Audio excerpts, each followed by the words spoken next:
This will move. Okay, so just a quick agenda for today. Introductions. Well, this is going to be me. We're going to talk about Nomad Works for a bit. No code news and updates from, I guess, basically around the world, I guess you could say. And then community updates. Going to leave that pretty open-ended, just hear what everyone else is working on these days in no code or even code, just projects you're working on. Hopefully you guys can start sharing your projects, and hopefully you can find someone here to work on those projects with you. And then, yeah, super excited to have Flutter Flow sponsor this meetup. You're going to hear all about what Flutter Flow is, how you'll hear from later how he started using Flutter Flow and his journey into using no-code tools and products. So definitely stick around for that if you have to leave early. And yeah, he's going to talk a little about how you raise some money using no-code tools. Some quick introductions. My name is Al. I'm a solutions architect at Coda. It's kind of like a no-code tool. It's kind of like a super-powered Google Doc where you can mix and match docs, spreadsheets, applications. The no-code NYC co-organizer is my friend Eric. He used to work at Bubble. He now works as a developer community lead at Prismic. Let's move this onto the side a little bit. And he couldn't be here today because he has a little kid and is on kid duty. So hopefully he'll be around for the next meetup. So some quick background about this meetup. This meetup actually used to be hosted by Bubble, and since Eric left Bubble, we just kind of inherited this meetup from Bubble, and now we're just trying to grow this into a bigger community and hopefully do a conference this year. Did anyone ever heard of the Webflow NoCode conference? By any chance? A few people. Yeah, we're hoping to build a conference like that for the East Coast in New York. So maybe one day, but you got to start small. So this is where it's all going to start. So Prismic is kind of like a website builder. I wish Eric was here to explain it. Anyone else know what Prismic is? Yeah. Headless CMS, that's what it is. Yeah, so not exactly no code, but a way to, yeah, similar to Contentful. Yeah. It gives you a quick way to take your data and output it into a website, basically. Yeah, but definitely check them out too. And what's next? Venue, sorry, bad spelling. Venue sponsor, Nomad Works. How many of you have heard of Nomad Works before today? Just a few. So, yeah, I've been working at Coda for almost 5 years now, and my time here, I've been bouncing around different WeWorks around the city. We just got an office here at Nomad Works, which is why the meetup is here right now. And I can tell you, like, Nomad Works is like 100 times better than WeWork. Obviously not as big as WeWork, but if you co-work here, you can have like monitors and stuff. Like the community managers are super cool, like way more like cool and chill than WeWork in my opinion. And I think for the month of January, they're doing free co-working. So if you come with a guest and only one of you pays for like 20 bucks for the day, I think the other person works for free or something like that. And this applies to this location or the Times Square location. So if you want to be here or there, doesn't matter. And yeah, just a way more chill and cool community compared to WeWork.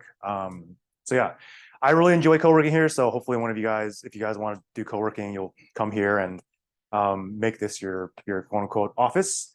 But yeah, you can email them, community@nomadworks.com.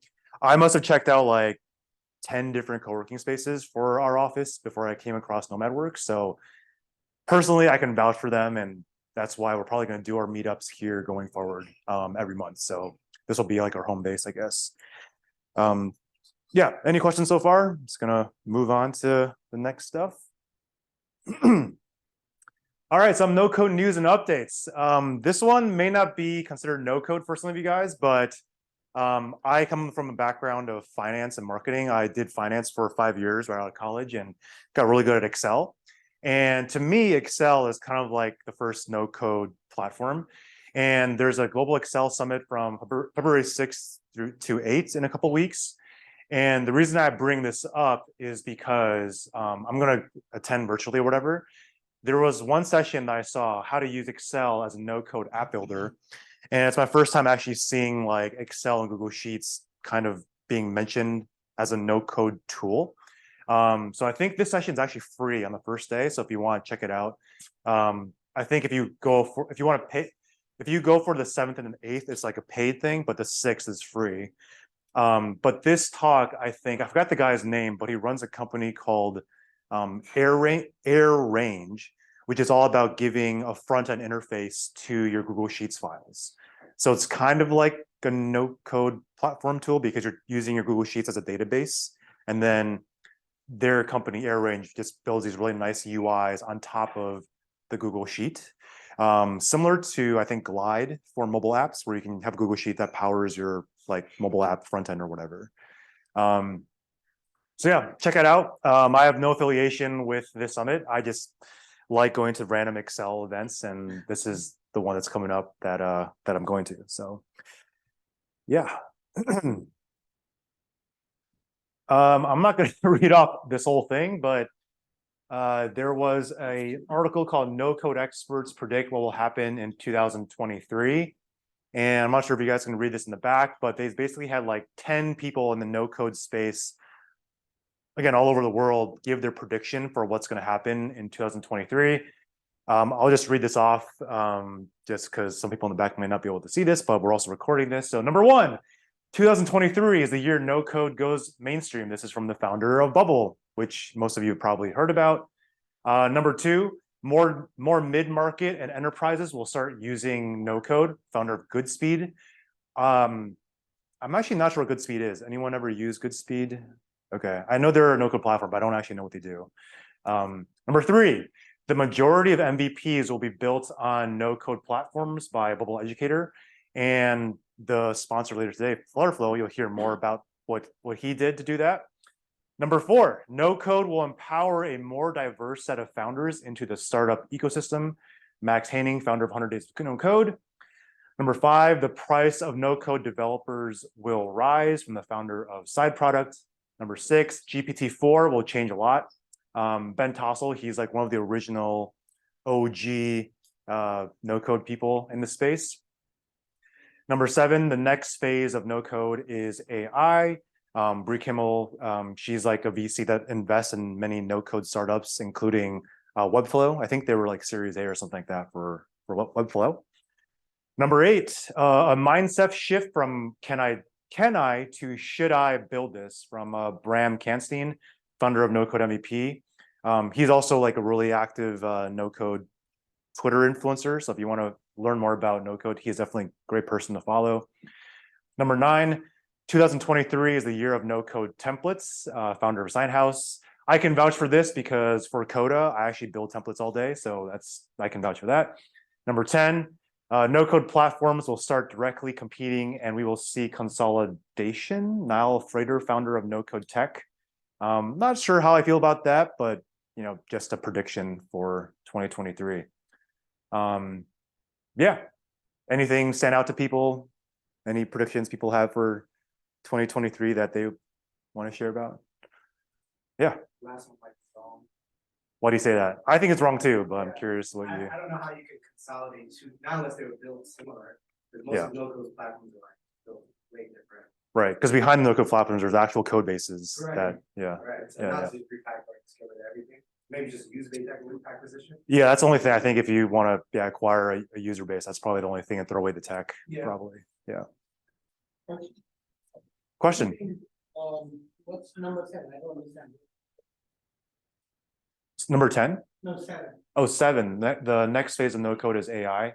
Oh, AI, just artificial intelligence. Yeah, like. Why do you call it next phase of AI? Also being like ChatGPT and that kind of thing.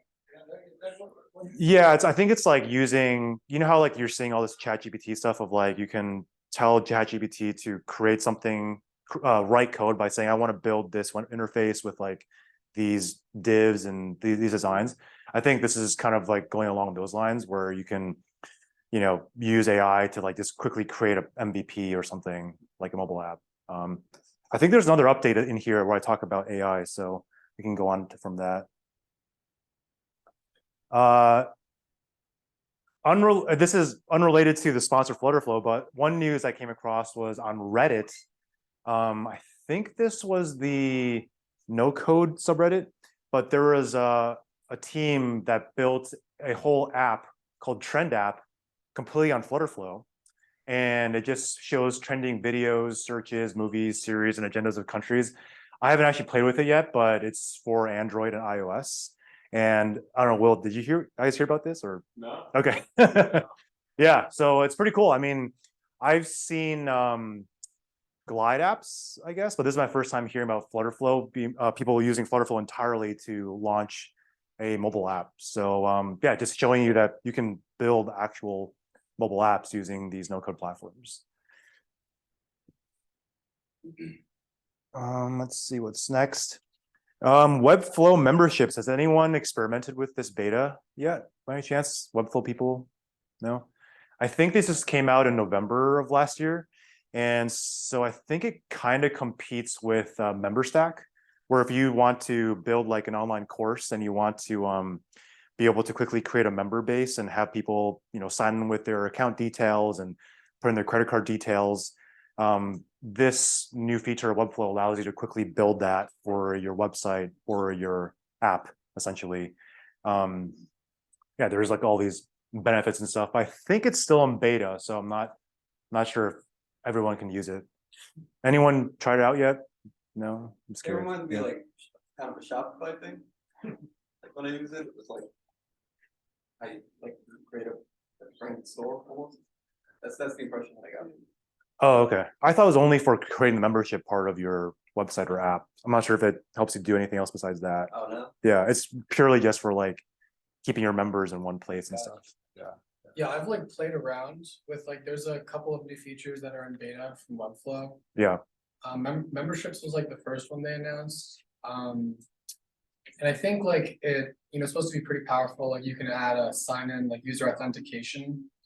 And then like you can take sections of a website and like hide and show certain elements. Oh, based on your membership. Based on your membership status. So you can like set different statuses for like levels of membership. Oh, okay. Like tiers. But I think it adds some complexity to Webflow. And if you're trying to do like a learning management system, like there's kind of a lot of ground up work to build it with Webflow memberships. Yeah. Like I've heard Podia, I think, is like Podia, okay. Out of the box solution if you're doing like a course. Yeah. But I mean, there's definitely some use cases. Yeah, I saw a video of it in action, and it seemed pretty different from the Webflow of the product. Like, you're right? Is that right? Yeah, it's a little hairier. Yeah. Than like just your Webflow standard stuff, which is like super easy. Yeah. In my opinion. Yeah. Yep. So this one, can you integrate it with like, does you have to make the website in Webflow as well, or can it go into Wix or WordPress or something like that? Can you pull this in into something on other? Yeah, Webflow lets you create websites and like web apps really quickly, and then you can export the HTML and CSS to them, I guess, push into Wix or something. But I think they're kind of a competitor to Wix, essentially. Yeah. Yeah. Oh, this is the AI thing. So I saw this on TechCrunch. Blaze makes coding more accessible with AI-driven no-code app builder. Literally just announced like last week. So I just pulled out some quotes from the article. The problem we solve is enabling any team to build very custom and also complex, highly secure applications and tools without needing code. And one of the really exciting pieces for us is that it's also AI powered. The user can type just a few sentences, but we have to make it aware of all the context of the data and other things that are in the page, how to connect and what actions are possible. So I looked at the website. You basically, like similar to ChatGPT, you write a few sentences about what you're trying to create, and then it goes off and creates the application for you. Unfortunately, I think like Blaze, you have to get a demo of the product in order to use it. So there's no like free trial sign up kind of thing. So I couldn't actually play with it. But this is the first like startup I've heard that's using AI to build like websites and web apps and stuff like that. So could be interesting, but I think at the end of the day, it's like you're going to say stuff, but then if you want to customize what it comes out with, you're still going to have to like dig into the components and the code and stuff like that too, is my guess. I couldn't actually see the product in action. What is the website? I forgot if it's blaze.com or blaze.io. Yeah. For Unity, it's not a Unity thing. I have no idea. Yeah, I literally just saw the TechCrunch article, and then I went to the website and realized I had to sign up for a demo, and I was like, I don't want to get pitch the demo. Yeah. Another account. Yeah, exactly. Yeah. Blaze.tech. Okay, cool. Yeah, Blaze.tech. What is next? Oh, I guess we're on to the sponsor presentation.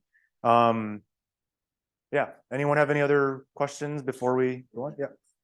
Continuing on that, do you think these tools will make even no code obsolete? I mean, if all you need to do is like type your what you want to build and it'll build it for you, why do you have to bother with something? I think you're still gonna have to, this is my opinion, I'm speaking just for myself, but I think if you can say what you want to build, they'll build it. But then if you really want to customize specific colors, animations, all those kind of things, like you're still gonna have to get into like really making those detail edits. In my Yeah. experience, the other way around. Oh, okay. Yeah, you can tell it to change small little details, but to build the whole thing, it's really not really feasible. Not right now, maybe. You mean like the full architecture Yeah. of the thing? Yeah, that's yeah. I think it's yeah. gonna be like, think of it like, you have templates or components. And they'll kind of like, you talk to it like, oh, I want I don't know, a header like this or something like that, and they'll spit it out, and then you know, go ahead and customize from there. Yeah. They had the GitHub has its Copilot. And Oh, the one that got sued or whatever. I did it? Yeah. I think they were saying that like it was copying code or something. Oh, Yeah. Yeah. Whatever. Next big legal frontier. But Yeah. they with that you can do the same thing where you can tell it what you want. Yeah. It'll spit out the code for you. Okay. But in that experience, it's just like what he was saying, it's like small components, so you can't do the whole thing. Right. And GPT-3 couldn't do the whole thing. You Yeah. It'll actually see code if you ask something really specific, yeah. but like, It's still in anything, not really. Yeah. I mean, It's funny how it messes up sometimes. Yeah. Like the overall development though, like if before people didn't have access to like media, right? Web 2.0 people would be able to right now have YouTube channels. I think in the future we'll be able to do their own software. Giving access to that. That's pretty cool. Yeah, that's pretty cool. Yeah. it'll probably like 3 years, I don't know, maybe 5. Yeah. If anyone actually has experience using AI to build stuff, like we'd love to have you present what you build at some point, because I know everyone's talking about it right now, but I actually don't know anyone that's actually done anything substantial I'll with. give you an example, someone Yeah. that I know is they build they're doing like grant writing, which is a lot of writing. Yeah. She implement ChatGPT into the mobile app, or not that the underlying like endpoint that ChatGPT. So Okay. yeah, you can create like whatever model that is, and then it just like creates a branch from like one paragraph. Right? Oh, I That's see. like 250 words. It's pretty cool because it saves people a lot of time. Yeah. Yeah. But that's like written content. I'm talking about like full on websites and Oh, no, web that's apps and not stuff like like that. that. Yeah. We're working on something. Okay. Yeah. You too. Okay, cool. Yeah. If you guys want to present, let me know at some future meetup. So, cool. Well, let's give a big round of hands for Will from Flutterflow. I'm going to have him explain who he is, what he does. But thank you again for Flutterflow for sponsoring. Might want to click this on your. Thanks. Appreciate it. Before I get started, thanks obviously for hosting, and obviously thanks for Nomad Works as well. So really appreciate it. How's it going? My name's Will. Yeah, I'm here on behalf of Flutterflow. Thanks for being here. Funny story actually. So the title of the event, I actually joined Flutterflow 2 weeks ago. So I had been raising for a startup all of last year. I built my entire startup, 2 different startups on Flutterflow, believed in the company and their mission so much so that I left the startup that I fundraised for and now are part of the Flutterflow team. So pretty cool user story, in my opinion. And I'll kind of touch on that tonight as well as some other things too. But yeah, how I raised venture funding with no software experience using Flutterflow. So a quick personal introduction. Like I said, growth at Flutterflow. I started my first startup in college and I actually graduated this year. So I'm 22, no software background, no software experience at all. I started as a graphic designer, that moved into website development. So the most, I would say, like development experience I have is I'm a certified, or I have my CSM and my CSPO certification working for an agile consulting firm. I was head of design and brand for a venture-backed beer company, and then I led a design agency for years. But really, what I'm moving towards now is just no code. That's why I'm here tonight. I've been in New York for 4 months, 5 months now, so really trying to get involved in the community, meet people, and that's also why I joined Flutter. So my career North Star, since I'm here and I'd like to meet all of you if I can, is really just changing the way founders, designers, and developers view different development tools, because I think if I would have had access to no-code tools when I was starting college, maybe I wouldn't be here today, at least in my opinion, with the different startups and other things I've done in the past. So before I get started, I give an introduction about myself, but I want to know, how or what everybody else is doing, right? I've talked to a few of you, from developers to designers, or just people that left the software space and want to get involved in the no-code space. So how many of you would you consider yourself a developer? Maybe were in the software space. Yeah, go ahead and raise your hand. Awesome. Okay, so a good portion of you. What about designers? So maybe more experience with Figma, Adobe XD. That's maybe that's kind of where I'm located. Maybe more comfortable drawing containers and adding text boxes and not typing the code myself. What about founders? Who is a founder? Okay, awesome. Great place to be in New York. I moved here myself for that reason. What about something else? If you don't see yourself as a developer, designer, or founder, any PMs, any community? Yeah, what would you mind sharing if you're comfortable? Yeah. Okay, PM, nice. Anybody else? Yeah. Okay, awesome. Yeah, so no-code community, massive, right? Anyone can be a part of that community, and I think that's why it's so unbelievable, right? I don't have to learn how to use GitHub to get involved in the development community. I can just go to a no-code meetup and pretty much understand most of what people are talking about. And of course, I have to talk about Flutterflow. That's why I'm here. We're the sponsor for tonight. Flutterflow allows you to collaborate and develop on native applications with your entire team, right? The amazing thing about Flutterflow is you can build out full components for your team, reuse them across projects. So you could build 5 applications, go back and change one component, just like in Figma, or if you're familiar with Framer or something else, and it changes throughout all your mobile applications. And it's just, honestly, in my opinion, unbelievable. You can build iOS, Android, and web applications all using one code base, because we're building your application in Flutter, Google's coding language, Flutter and Dart. We're about 2 years old. We have about 350,000 users right now. We're speaking at the Google I/O conference in South Africa in a couple weeks. And yeah, we're really just trying to grow our user base. We just launched more of the web app features. So you can launch, like I said, completely responsive applications in 2 to 3 days. You'd be really surprised, and you'll see some of those applications here today as well. One of the big things I want to showcase too, Flutterflow is not just for the indie hackers, the developers making an app for a couple thousand people. We currently serve as in have the dashboard, the client dashboard for the 4th largest bank in India. We also launched an enterprise application for the largest telecom company in the Philippines. And that site alone received over 10 million views this first day, right? So we're talking about very scalable applications that, me going on and signing up for the Flutterflow free version, I have equal access to, which I think is unbelievable. So this is what the builder looks like, right? If you've used other no-code tools, it's probably going to look very familiar. You're going to drag your text box, your container on screen. This is a app I'm working on right now. It's a no-code community app I called Codeless HQ. So you'd be able to share, post information, a video, a PDF, an image. You could say what platforms you're using. I built this in 1 day, right? So to show you the power of Flutterflow and how quick you can build things, it's unbelievable. No software experience whatsoever. And here's why startups are building in Flutterflow. You can build out extremely complex logic, like the platform I'll tell you about tonight, the startup I worked on. You can rapidly build out different UI, UX, user experiences. It's unbelievable. Connect to backend REST APIs, and we also integrate natively with Supabase and Firebase, if you're familiar with those, similar to AWS, but provided by Google in this sense.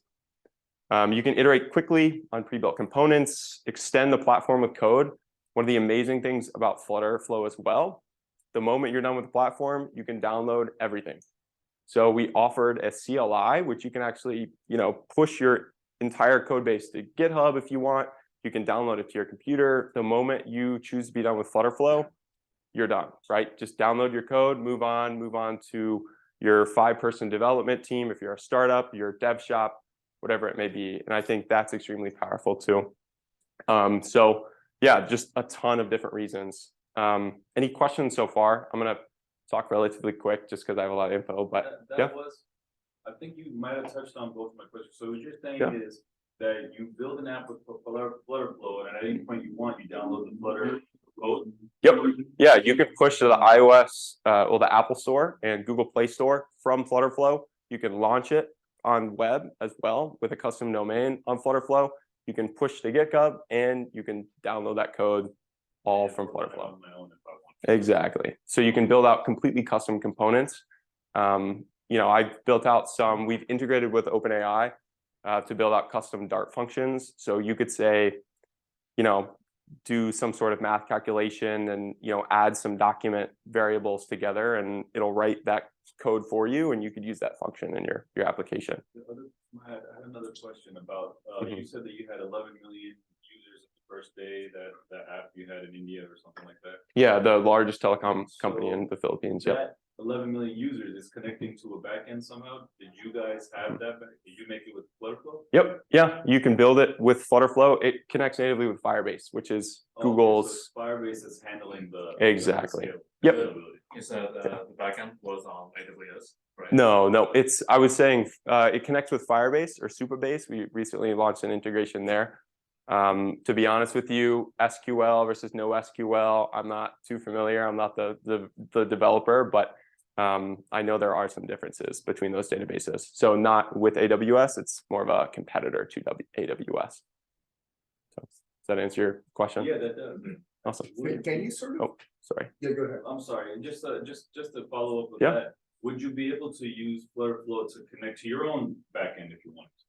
Yeah, you could with the API, REST APIs. Obviously, it'd be maybe a little more complex, depending on what database you choose. But for most of our enterprise customers, right, they are using their own REST APIs, and some are using AWS and other things. Yeah. Yeah, I just had I was just curious, can you export your Figma mockups into Flutterflow, right? And then just add some logic behind that, because So that is a great question.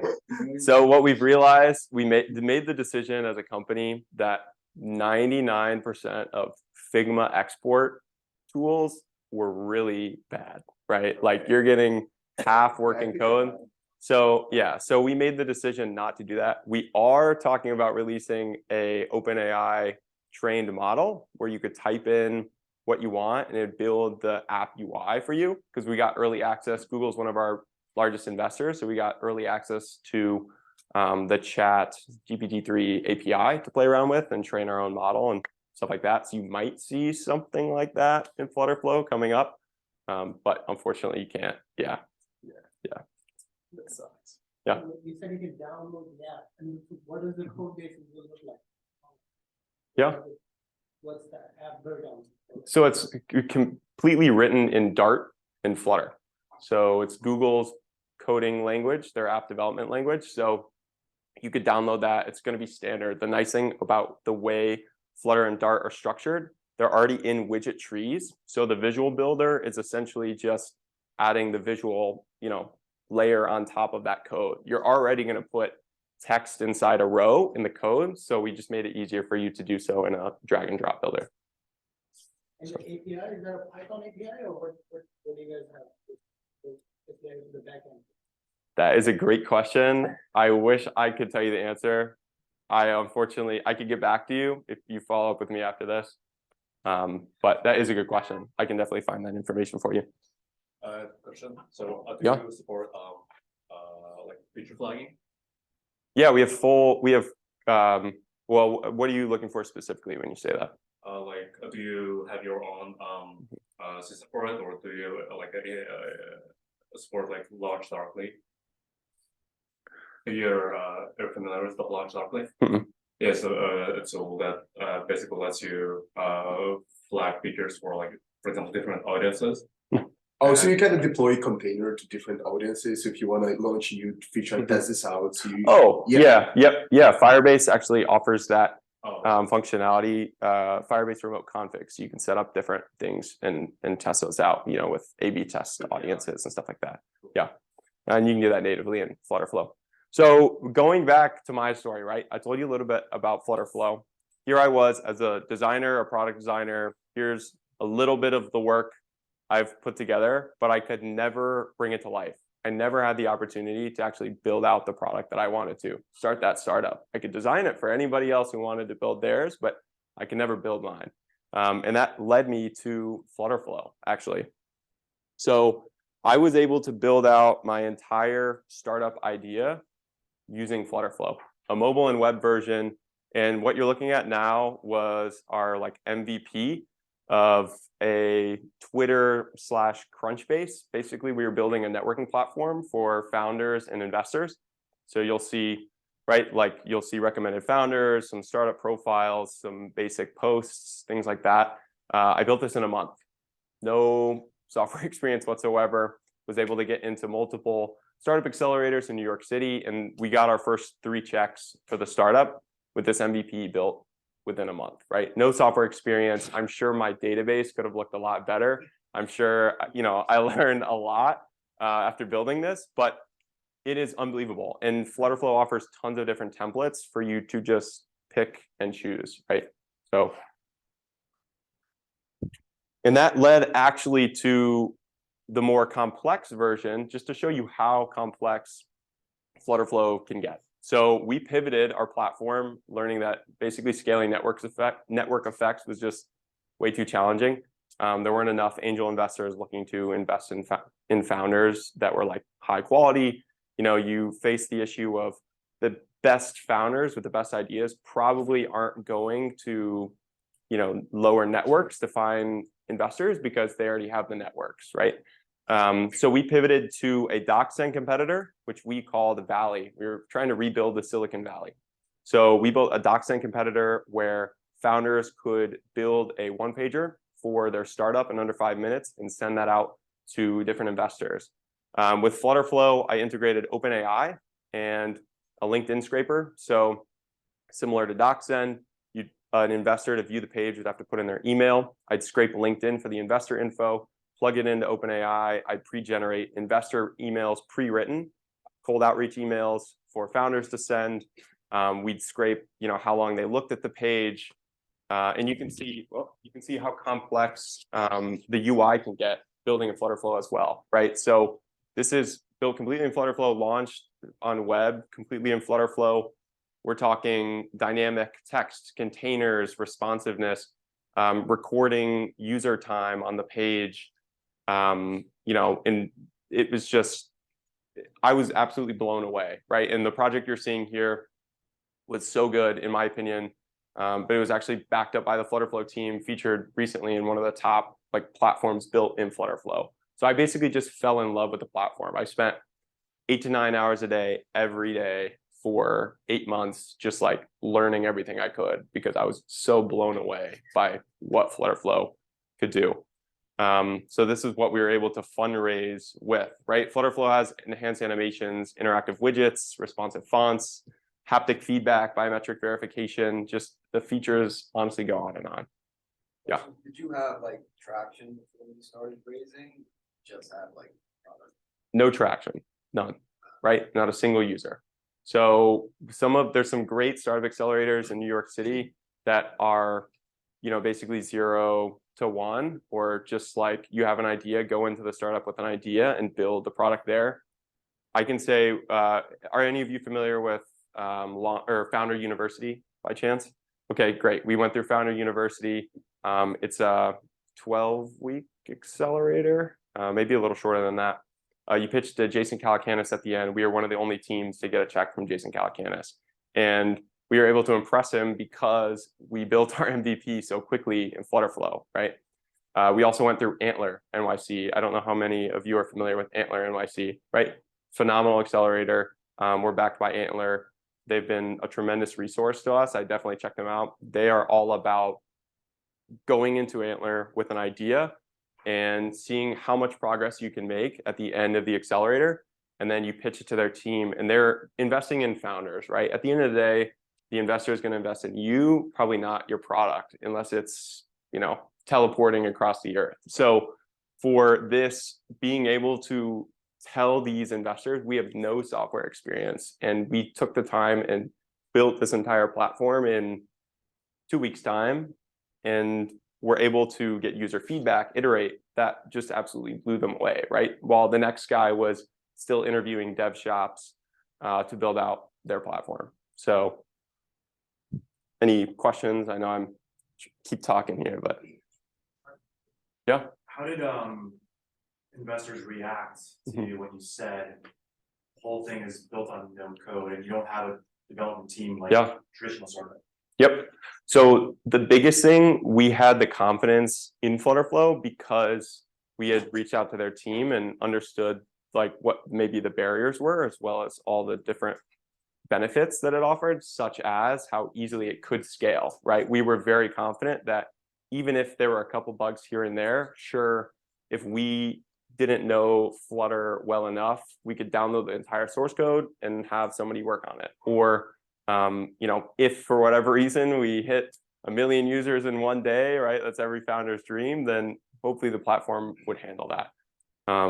Really, at the same time, just being honest, right? No investor wants you to say that you have all the right answers, because like you don't have all the right answers. Yeah. When you raise money, I mean, the team was all no tech people, or what you were doing?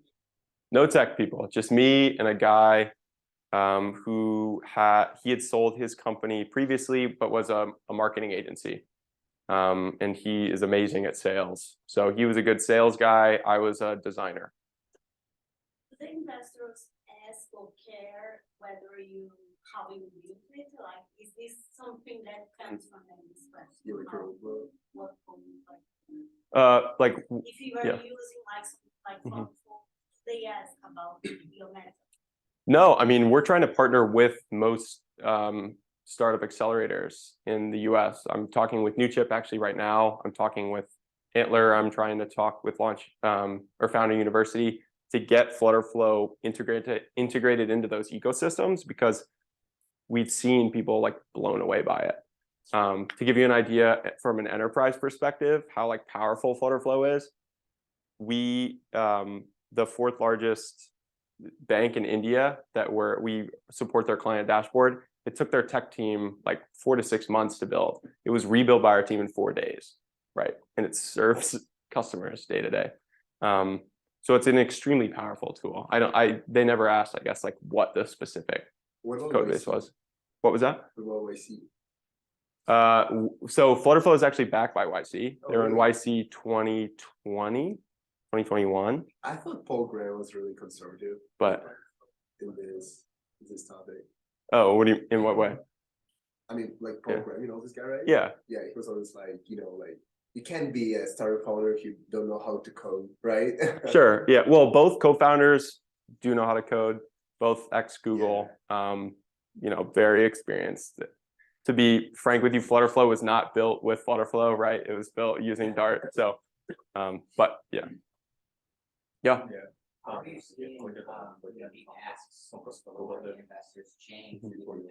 jokes about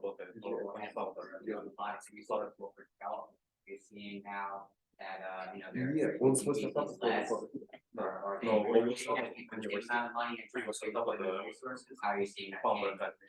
Yeah, so I think at the end of the day, it's always good to have a second opinion, right? Like we had no CTO, but at some point you're probably going to want to bring on a CTO to make sure things are secure, to make sure things can scale correctly. Like I said, I'm sure the database that I built out was not the good way to build the database. It did not have good architecture. What we saw was, look, we can be scrappy with a low amount of money think of what we can do with, you know, the money you're gonna write us, right? Yeah. Like, think about, we're not gonna send 30K to the dev shop overseas. We're gonna take that 30K and put it into marketing efforts down here. And yeah. Yep. Yeah. Also, in terms of, now, are we seeing now less demand now for like, you know, venture capital money? Because like, you know, now like I don't need to raise $2 million to hire a team of developers in order to like get MVP. So that is a very interesting question. It depends on the approach you take to no code. I'm gonna say that most people here are probably building a no code, right? So if you are a no code builder, I would say the cost is going down significantly, right? The most expensive plan we have at Flutterflow is $70 a month. That's the most expensive plan. That's everything. That's the team plan, right? But if you are someone that's choosing not to develop a no code, and maybe this is a benefit for most of you, as mentioned earlier, we're hoping to see no code project prices increase. So if you're a founder that's trying to outsource your development to a no-code agency, we're hoping that those prices increase for most no-code developers. Yeah, and now also, are you seeing now less of their emphasis on, you know, technical co-founder as a requirement as part of like the role of the founding team, or just kind of looking for us maybe we're going to bring in a flexible technical person to fill in the gaps where we can, or is that still like you recommend we have somebody dedicated to the team that's going to solve, you know, for those technical problems? I would say you're gonna definitely want a CTO at some point. I don't think it's a day one need, right? I know plenty of other people that didn't get a CTO, didn't find the right fit. Maybe they just had a developer that was hourly whenever they needed to ask questions and didn't find a CTO for 6 months, right? Always make sure it's a good fit. Don't just hire a CTO to hire one. Yeah. So I wouldn't say right now it's like a need. But it depends on the investor, right? Every investor is different, and it depends on the accelerator. How Like, much can you fill that gap right now currently with like ChatGPT? That's a good question. I don't have the answer to that. But I mean, I'm sure there's a lot of investors that are more bullish on that response that you could. To what size can you scale on Flutterflow, and when does it make financial sense to move off? Yeah, I mean, like I said, we're serving enterprise clients that have teams of 20, 30, you know, or more, right? So it depends on the complexity of your platform. So if you got to a point, right, where you say, you know what, most of our work is going to be completely custom, it's easier for us to just download the code base and hire a developer that's experienced in Flutter and Dart, then, you know, definitely would recommend that. We're releasing new widgets, new updates pretty much every 2 weeks. We see ourselves as like one of the fastest moving no code companies, and you'll see that in our community forum and other things like that. I, alongside some other people on our team, are making tutorials pretty much every day. I'm making template apps in Flutterflow. I just released an Instagram, like pixel to pixel, in my opinion, copy of Instagram that I built in Flutterflow in 8 days. So, I mean, it's really just up to you in terms of like how you want to position your product. You can't. Yeah, that would be up to your developer, right? So you couldn't build the algorithm on Flutterflow. That's probably not what you would want to use. You'd want to use a different backend. To be honest with you, I'm not experienced enough to tell you what you would use to build that algorithm. But you can build different games, things like that. Like the Fish app, the Valley app that I showed you, the first iteration of that platform, we built in a Tinder feature for people to swipe through startups, as an example, and match with investors. So, and then last question, and then I'm gonna keep moving just to, yeah, no, go ahead. Okay, go ahead. Yeah, also with the investors, was there some that didn't like the fact that Why didn't they, or did they? didn't they? I would say one thing is just people aren't aware of it. right? When people hear, oh, I built it on Bubble, some people are like, wow, you used your resources, that was great. Other people are like, well, maybe you're not, maybe that product isn't going to be as good as someone that had an experienced React developer, right? And I'll touch on that. That's a perfect, I could have paid you to say this answer. That's a perfect transition to the first point. It doesn't scare me. The biggest thing that I've seen with no code platforms and builders, they build things that are not defensible. And that is going to be my biggest takeaway of tonight. Whatever you build with no code, make sure if you're trying to build something that is the next unicorn, make sure it can be defensible, right? Building an OpenAI product and just hooking up with the API and launching it, that's not going to be a unicorn unless you're Jasper when they did it a year and a half ago, right? Find something that can be defensible, because you either have to find product market fit and be first to market, or you have to find something that the next guy can't copy. And no code tools have, unfortunately, but fortunately, unlocked the ability to make so many different platforms that before, you had to be pretty experienced to build out. As well as speed and quality that can impress anyone. That's what investors want to see. That's at least what I've seen. Pretty much any startup accelerator or incubator is going to say the same thing, right? They want to see how fast your team can move, whether it's interviewing users, building out a platform, reaching out to other investors, etc. Finding user traction and product market fit. That's the amazing thing about no-code tools. I could have a team of 5 people that have never written a line of code, and any of us can go in, change text, move it around, change colors. Perfect for user testing and finding product market fit, because you can iterate.